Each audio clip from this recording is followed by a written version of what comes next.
चाहे मैं पैरों की उंगलियों में बिछुए की बात करूं, या पैरों में पायल की बात करूं, या हाथों में चूड़ियों की बात करूं, गले में मंगलसूत्र की बात करूं, माथे पे बिंदी की बात करूं, या मांग में सिंदूर की बात करूं, तो ये तमाम चीजें आपको पुरुषों पर भी लाद देनी चाहिए, ताकि समाज में लोगों को पता चले कि हाँ, ये भी शादीशुदा है। तभी तो समानता वाली बात ये है कि जो महिलाएं वहां पर बैठकर तालियां बजा रही थी, हंस रही थी, जब धीरेंद्र शास्त्री ने इस तरह के शब्दों का इस्तेमाल किया, अगर वो जागरूक और समझदार होती तभी वो वहां से खड़ी होती और धीरेंद्र शास्त्री के सर पर दो जूते मरने का कि आखिर इस देश की महिलाओं को किस तरह से गुलाम बना दिया गया है कि वो ये भी नहीं सोच पा रही है कि किस तरह से आप लोगों के लिए ये शब्द इस्तेमाल किए जा रहे हैं, किस तरह से आपको चाहे जामुन जैसे शब्दों से, या प्रॉपर्टी जैसे शब्दों से, या आपको लताड़ने जैसे शब्दों से, या आपको पैर की जूती जैसे शब्दों से संबोधित करने का काम किया जा रहा है। लेकिन पता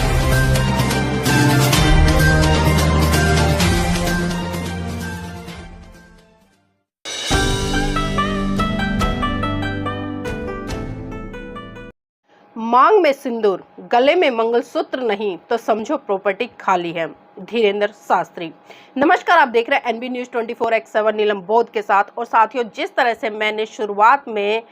आपको बताया कि ये वाक्य किसका है, जी हाँ, पिछले 2 दिनों से लगातार सोशल मीडिया पर जिस तरह से धीरेंद्र शास्त्री की गंदी मानसिकता झलक रही है वो किसी से छुपी नहीं है। लोग तरह तरह की प्रतिक्रिया दे रहे हैं, लेकिन सबसे बड़ी बात यह है कि जिन लोगों को इस वक्तव्य पर प्रतिक्रिया देनी चाहिए थी वो लोग मुंह में दही जमाकर बैठे हैं। और सबसे बड़ी बात यह है साथियों, जब कथा चल रही थी ग्रेटर नोएडा में और जिस समय ये बयान दिया गया धीरेंद्र शास्त्री के द्वारा, तो वहां पर हिंदू महिलाएं बैठकर ताली बजाती नजर आई और हंसी के साथ में मानो ऐसे लग रही थी कि जैसे पता नहीं उन्हें क्या मिल गया हो। तो इसी से आप समझ सकते हैं कि आखिर हिंदू संस्कृति किस तरफ जा रही है और किस तरफ इस देश की महिलाओं को धकेलने का काम कर रही है। जिस भारत देश में और जिस संस्कृति में ये कहा जाता है कि यत्र नारी पूज्यन्ते तत्र रमन्ते देवता, यानी कि जहां पर नारियों की पूजा होती है वहां पर देवता वास करते हैं, लेकिन धीरेंद्र शास्त्री जैसे 2 टके के कथावाचकों ने आज उस नारी की इज्जत को तार तार कर दिया है और उसकी अस्मिता को पुरुषों की जूती के नीचे कुचलने का काम किया है। जी हाँ साथियों, लगातार ये पहली घटना नहीं है, इससे पहले भी लगातार धीरेंद्र शास्त्री के जिस तरह से बेतुके बयान आते हैं, खासकर महिलाओं को लेकर, और ग्रेटर नोएडा में ही जिस तरह से उन्होंने दूसरा भी विवादित बयान दिया था, लेकिन उस पर भी किसी ने संज्ञान नहीं लिया। उन्होंने कहा कि आज के समय में जो ब्यूटी पार्लर है उन्होंने तो बेड़ा गर्क कर दिया है, और उन्होंने यहाँ तक कह डाला कि वो एक जामुन पर फाउंडेशन लगाकर उसको इतना सुंदर बना देते हैं कि सामने वाला भी भ्रमित हो जाता है कि आखिर जामुन का असली रूप क्या है। तो मेरी बहनों, सोचिए कि वो जामुन आखिर किसको कह रहे हैं। उन्होंने जामुन कहा है उस सावली महिला को, उस रंग से जो थोड़ा डार्क महिला है उनके लिए उन्होंने जामुन जैसे शब्द का इस्तेमाल किया है। तो आप देखिए धीरेंद्र शास्त्री जैसे लोग आपकी संज्ञा किस किस तरह से दे रहे हैं। और आपको उन्होंने कहा कि अगर आपके गले में मंगलसूत्र नहीं होगा, आपकी मांग में सिंदूर नहीं होगा, तो समझ लिया जाएगा कि आप खाली प्रॉपर्टी हैं। प्रॉपर्टी का मतलब यह है कि आप सामान है, यूज करने लायक है, कि आपको कोई भी व्यक्ति यूज कर सकता है।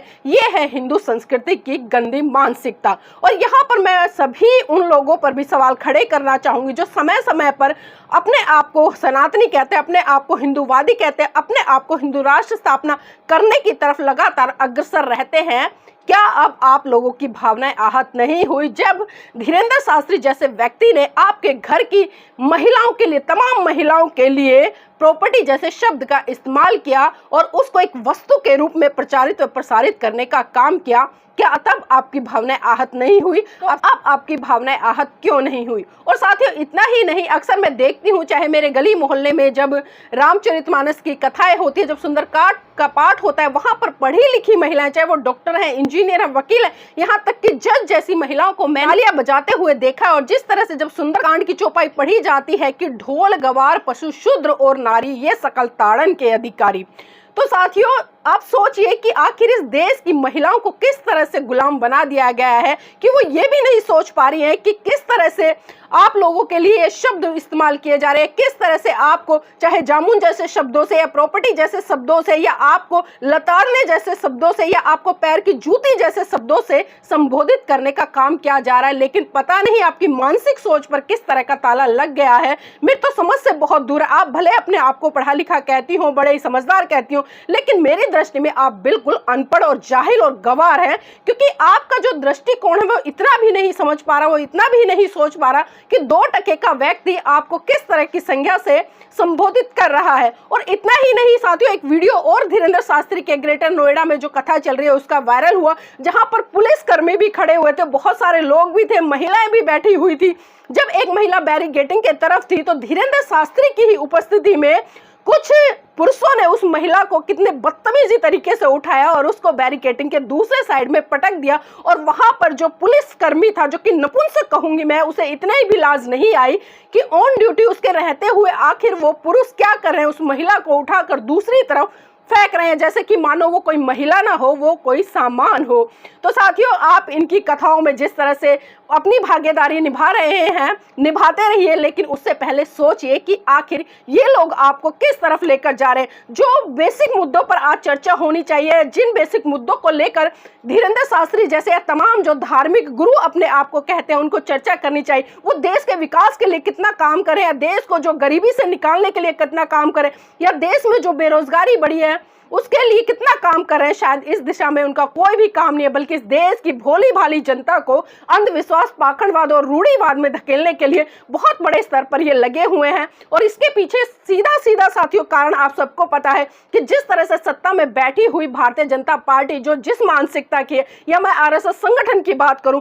ये इन लोगों को पैसा देती है, इस तरह के कार्यक्रम प्रायोजित करती है ताकि आप इन पर सवाल खड़े ना कर सको, आप सरकार पर सवाल ना उठा सको कि सरकार को जो काम आपके लिए करने चाहिए थे वो ना कर बल्कि इन धर्म के ठेकेदारों के यहाँ भेजकर आपको लगातार मानसिक रूप से गुलाम बनाया जा सके। और सोचने वाली बात यह है कि जो महिलाएं वहां पर बैठकर तालियां बजा रही थी, हंस रही थी, जब धीरेंद्र शास्त्री ने इस तरह के शब्दों का इस्तेमाल किया, अगर वो जागरूक और समझदार होती तभी वो वहां से खड़ी होती और धीरेंद्र शास्त्री के सर पर 2 जूते मरने का काम करती। लेकिन मैंने कहा ना कि वो मानसिक गुलाम है, वो ये भी भूल गई कि उनके लिए किस तरह का संबोधन किया जा रहा है। आखिर आप कब तक इस गंदी पुरुषवादी मानसिकता का शिकार बनती रहेंगी? कब तक पुरुषों को अपने ऊपर शासन करने के लिए आमंत्रित करती रहेंगी? कब तक अपने आप को पुरुषों की जूती के बराबर साबित करने पे लगी रहेंगी? क्या यही आपकी शिक्षा है? और मैं तो कहना चाहूंगी, अगर थोड़ी बहुत भी शर्म आपके अंदर है, थोड़ी बहुत भी लज्जा आपके अंदर है, या थोड़ा बहुत भी स्वाभिमान आपके अंदर है, तो इन जैसे ढोंगी, पाखंडवादी और रूढ़ेवादी जो पाखंड को फैलाने में लगातार लगे हुए हैं, ऐसे कथावाचकों की कथाओं में जाना बंद करें, इनका बहिष्कार करें। और बहिष्कार ही नहीं बल्कि इनको तो 2 जूते मारकर इनको सिखाने का काम करें कि महिला का सम्मान किस तरह से किया जाता है। एक तरफ तो हिंदू संस्कृति बड़ी बड़ी बात करती है महिलाओं के सम्मान की, और दूसरी तरफ हम देखते हैं कि किस तरह से धर्म के ठेकेदार ही लगातार महिलाओं को अपमानित करने का काम करते हैं, उनको तुच्छ बताने का काम करते हैं, उनको नीच बताने का काम करते हैं। और सबसे बड़ी बात यह है कि देखिए, महिला आयोग की अध्यक्ष चाहे स्वाति मालेवाल हो या कोई अन्य हो, वो इस संज्ञान पर बिल्कुल खामोशी बांधे बैठी हैं, और ना ही किसी पक्ष या विपक्ष पार्टियों की तरफ से इस घटनाक्रम को लेकर किसी भी तरह की टिप्पणी नहीं आई है, और ना ही किसी धार्मिक संगठन ने इस ढोंगी बाबा के खिलाफ में कोई आंदोलन छेड़ा है, और ना ही इसकी कथा में जाकर किसी तरह का सवाल खड़ा किया है। और साथ ही सबसे बड़ी बात यह है कि पुलिस प्रशासन की उपस्थिति में इस तरह के बयान दिए गए, तो ये सोचने वाली बात है कि आखिर देश को किस दिशा में धकेलने का काम कर रहे हैं ये ढोंगी बाबा। लेकिन विडंबना यह है कि जब तक आप अपने चक्षु नहीं खोलोगे, दूसरा आपके चक्षु खोलने नहीं आएगा। अब मेरी वीडियो को देखकर तथाकथित हिंदू लोग यहाँ पर आएंगे, अपनी भड़ास निकालेंगे, उल्टा सीधा मुझे बोलने का काम करेंगे, उल्टी सीधी गाली देने का भी काम करेंगे, लेकिन एक बार भी वो धीरेंद्र शास्त्री के खिलाफ एक सवाल तक नहीं उठाएंगे जिस व्यक्ति ने आपके घर की महिलाओं के लिए प्रॉपर्टी जैसे शब्द यूज कर लिए। और साथियों, मैं तो अक्सर अपने भाषणों में कहती हूं कि परम पूज्य बाबा साहब ने जिस तरह से संविधान के माध्यम से पहला ही अधिकार आपको समानता का दिया, चाहे स्त्री है या पुरुष है। जब इस समाज में 2 लोगों की शादी होती है, एक महिला एक पुरुष, 2 की शादी होती है, तो स्वाभाविक सी बात है समानता की दृष्टि से जिस तरह से धीरेंद्र शास्त्री ने कहा कि उसको खाली प्लॉट समझ लिया जाएगा जिसके गले में मंगलसूत्र नहीं है या मांग में सिंदूर नहीं। तो मेरी बहनों, अपने अधिकारों के प्रति सचेत होइए। और जब आपका विवाह हो, जिस तरह से आपके ऊपर शादी के बाद में बहुत सारे आभूषण लाद दिए जाते हैं, चाहे मैं पैरों की उंगलियों में बिछुए की बात करूं, या पैरों में पायल की बात करूं, या हाथों में चूड़ियों की बात करूं, गले में मंगलसूत्र की बात करूं, माथे पे बिंदी की बात करूं, या मांग में सिंदूर की बात करूं, तो ये तमाम चीजें आपको पुरुषों पर भी लाद देनी चाहिए, ताकि समाज में लोगों को पता चले कि हाँ, ये भी शादीशुदा है,